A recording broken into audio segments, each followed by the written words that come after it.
Hey guys, Trey here with Program Stories, and today I want to start with something new. And today I want to talk about something that happened to me. So I'm going to start telling my own stories of my time in the program. The first thing I want to talk to y'all about is I want to talk about one of the first people I met going in there. This was the summer of 2002 when I went into my program. I remember looking around and you could tell who was new and who had been there a while. You could tell who was new because they still had regular clothes. Now, one of the first people I met was a guy named Justin. We lived in different rooms and we were in different families at the time, so there really wasn't a lot of interaction when I first got there. I remember one of the first things that happened there when I met him. I happened to be sitting next to him in the lunchroom, school, whatever it was they decided it was that day room. Okay. I was sitting next to him in school that day, if you even want to call it school. I personally don't. I call it, well, it wasn't school, we put it that way. I was sitting next to him and he reaches over with a calculator and it said, "Hey, sexy." I knew right then and there that this guy could possibly be a future sexual predator. But I kind of played it cool at the time because I didn't know quite what I was dealing with. I started talking to him because I noticed he was new like me, and I really didn't know what to think because when you came into those programs, you typically bonded with people who had been there about as long as you had. Okay. So I get to talking to Justin. One thing he tells me is, first off, he's from Panama City, Florida. He also tells me that one reason he is there is because he had beat a guy so bad that his face didn't look human and had to have metal plates put into his face. At the time, I didn't know what to think of this. But I knew not to mess with the guy, as Justin was a very, very big, bulky, broad-shouldered guy. I wouldn't say that I was intimidated by him because he was pretty much the same height and build as me at that time. But just because I was not intimidated by him did not mean that other people weren't intimidated by him. He could be a very intimidating guy. And on top of that, one of the first things he tells me is that he was in there for a very, very violent act. I played it cool with the guy as I knew what kind of person I was probably going to be dealing with. And I had no way out and was possibly stuck in there with him being around him. Justin really laid low and flew under the radar a lot while I was there, as I watched him buddy up with the staff. The staff really liked him, and he progressed through the level system very, very quickly, as opposed to me, as I was very defiant and didn't want to follow the rules the way he did. He and I knew each other throughout our stay there, and as I watched him progress up through the levels, I also saw just what kind of person Justin really was. He was the kind of guy that would call you out on something to look good for the staff. And he did it. Trust me, he did it. I watched him do things that he would call people out on, such as going up for seconds when he wasn't supposed to. That was not hard to do. I did it many, many times. Many times. And it was easy to get away with. Not always, but you could get away with it because the staff would be busy. And they didn't feed us a whole lot, so getting more on your tray or your plate was a big deal. Or it could be for some people. I watched Justin move through the level system. And he did a good job of it too. He really thrived, I will say that for him, unlike me. But then again, I also saw things catch up to him from time to time too. He had progressed to level 3, which took a lot of work. We'll talk more about progressing through the level system later on. But I watched Justin make it to level 3. We would have leisure time in the afternoon back then. I remember one day I saw some people all being taken up to the front office. Somebody had gotten pulled from the program and decided to blab everything they knew. Now that was very common. I will talk about that later too. But here's another thing that happened. Justin and 4 other people had been caught cheating in school on the tests because they had gotten a hold of old tests and gotten the answers. Because the school, like I said, I wouldn't call it that. It was just, here's a test. Everybody took the same test and the test answers were always the same. So it wasn't uncommon to just go in there and see what was on the test and get all the answers. I did that a couple of times. But they caught him and 4 other people cheating. They confronted him about it, and one of the staff members called him out in front of everybody about it, which was one of the staff's favorite things to do. If they had something big on you, no matter who it was, they would call you out in front of everybody because they wanted everybody to know. And everybody knew. I watched his violent tendency come out right then and there.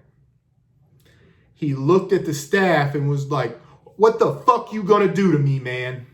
Because he knew he had just lost everything and had to restart the program all the way back on level 1.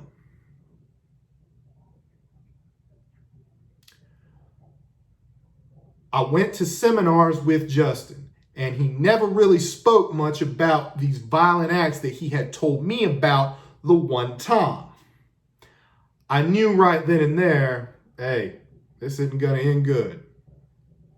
But like Justin would do, he was one of the staff's favorite people. So naturally, he got a lot of special treatment. And I mean a lot of special treatment. He restarted the program and made it all the way back to level 3 because I remember he and I would have talks sometimes. He told me that his parents had told him he has to graduate. No choice in the matter. Graduating the program was his only way out of there. His parents, from what he had told me, his father was a very, very strict military man, retired. I couldn't verify, I can't deny, I don't know. But that's what he always said. I would watch him get up in front of everybody and show how many push-ups he could do as opposed to everybody else. That never impressed me, but I was there. Justin had made it back toward level 3 before I left. Now, like I said, he was the staff's favorite, and it didn't take much to see how violent he could be. Now, he had made level 3, and I believe he may have been on level 4 when I was sent to Costa Rica. I don't really remember all that, but it was one or the other. He was the staff's favorite, like I said. And as time had gone on, I watched the staff give him all this leeway, all of this preferential treatment, which was very common amongst the staff, believe me. He and I were some of the older kids there. He was 16, 17. I was 16, 17. But I had been there and I knew what not to do. I knew what not to say. You know, I had really become conditioned to that life and how to conform to it, to steer clear of the staff. I would watch newer kids come in.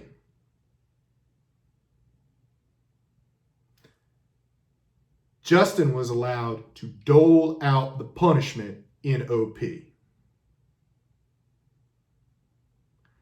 Punishment was doled out by the students because they were given a free pass by the staff.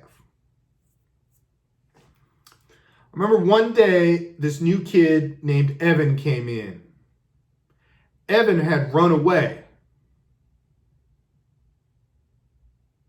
He got pretty far too, but hey, they brought him back, that was for sure. When Evan came back, he was immediately thrown in OP for 2 to 3 days by Gus. Now, I remember this. I pretty much had stayed out of OP at that time because I just didn't want to be in there anymore, man. It was boring and tedious. I'm just looking at a wall hours on end. I came out of school one day and I'm walking by and I'm watching Justin and 2 other boys leading this guy, Evan, who had been deprived of sleep and given what they call a motivational plate, which was a little scoop of peas, half a piece of bread, basically half of everything. That was one of Gus's favorite punishments, was food deprivation. He loved that. He openly talked about it. Oh yeah, he'd tell us about how the biggest motivation was food in the bathroom, which I'm going to talk about in a later video. I watched Justin knocking the kid around like it wasn't nothing.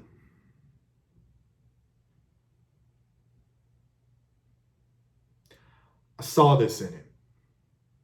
And I knew the staff had seen it in him too, because they had to have known what he was there for.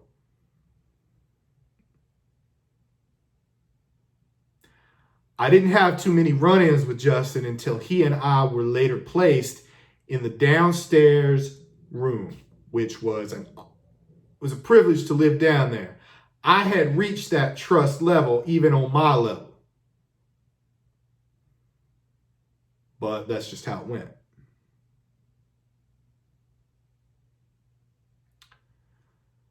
I had been placed in charge of supervising the bathroom one day, and I was doing inspections. Why they let me do that, I don't know.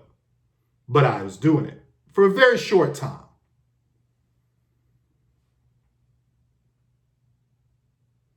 One day, I said to Justin that his room job was clearly unsatisfactory.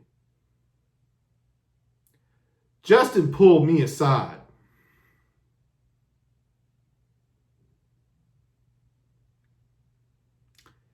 And he intimidated me. Looking back, I don't know why I did, but finally I just said, you know what, man? Here, man. So I took it away and just let it go. Being that pushover. I felt like the reason why I did that was because at the time, I thought I might need him. Something down the road.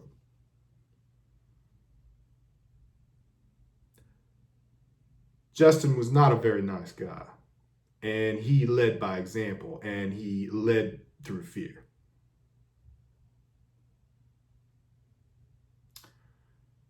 I didn't really have too much altercation with Justin. One day I got into a scuffle with 2 other people.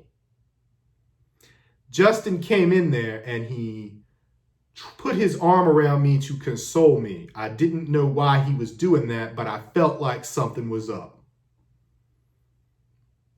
The next thing I know, he's got his hands around my neck, choking me, lifting me up, and his exact words to me were, "If you want to fuck with somebody, you fuck with me."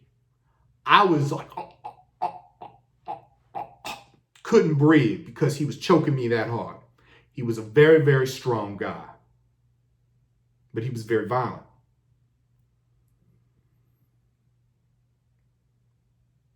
After that, he was all telling me how sorry he was. I didn't really know what had just fucking happened to me. I let it go when I should have said something because I had that no snitching mentality.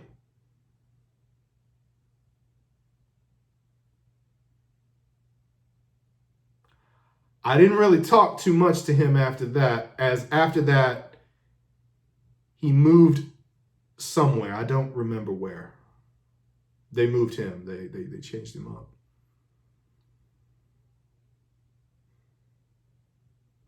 Shortly after that, I was transferred out.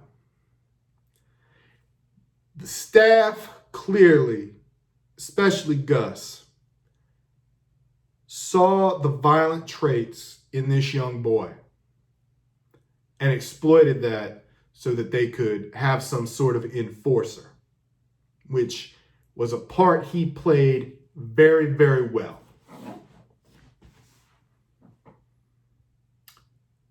When I got out after the riot in Costa Rica,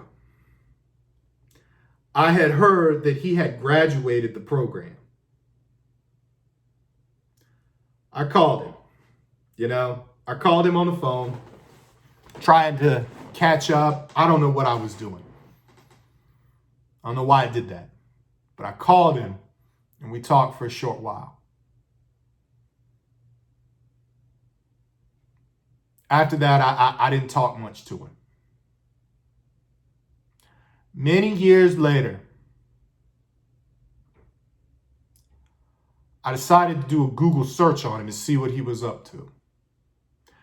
Justin had many arrests in Bay County, Florida for possession of crystal meth.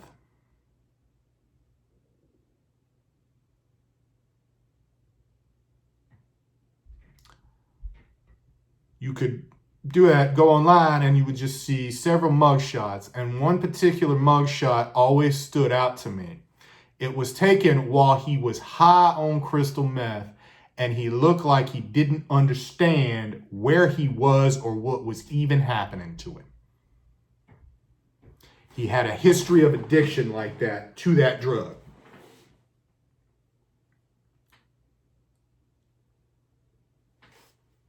In 2018, he showed up at a random drug dealer's house, unannounced, trying to buy meth at 3 a.m. He was led into the home by the drug dealer where they did meth together. His violent tendencies started to come out at the sight of the drug dealer's girlfriend. The drug dealer then tried to get him out of the house, at which point he refused to leave. When this happened, he got very, very violent at the sight of the girlfriend. He grabbed the girlfriend and forced her into a bathroom, trying to assault her.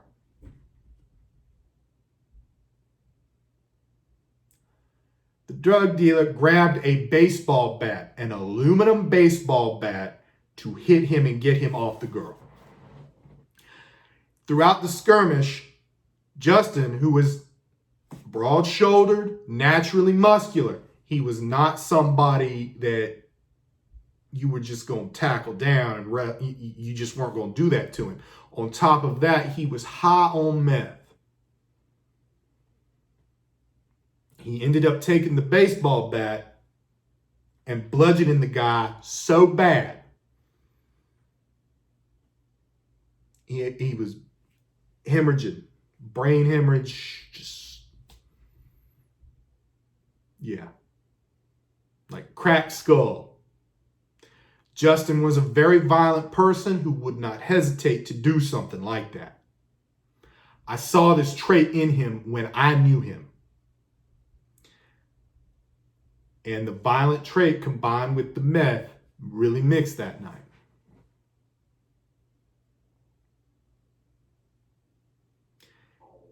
He was arrested and charged with murder because the very next day, the guy he bludgeoned with that bat had to be taken off of life support because he was technically brain dead from being bludgeoned so bad with that baseball bat after trying to assault that girl.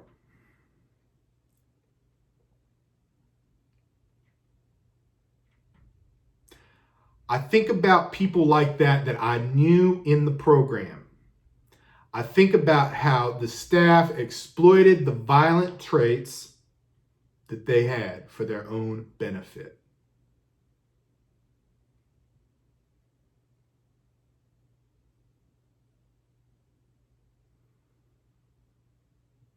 What do I think about this? I personally feel like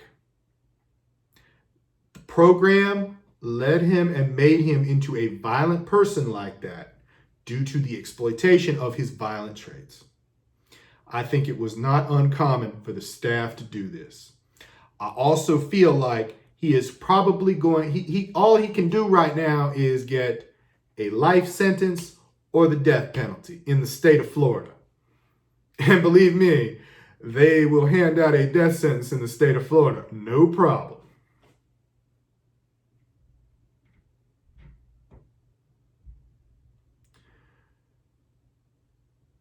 What I also think is once he does finally get to the state penitentiary, he will have that propensity to be a sexual predator in prison because he strikes me as such. Because I remember him handing me that calculator that said, "Hey, sexy." I knew right then and there that there was something about that guy. This is not the first time I've heard of these programs leading people to violent behavior like that later in life. So we have to wonder that.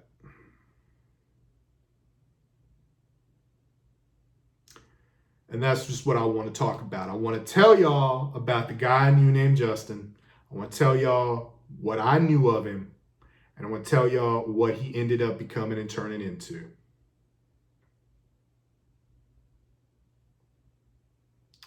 Thank you.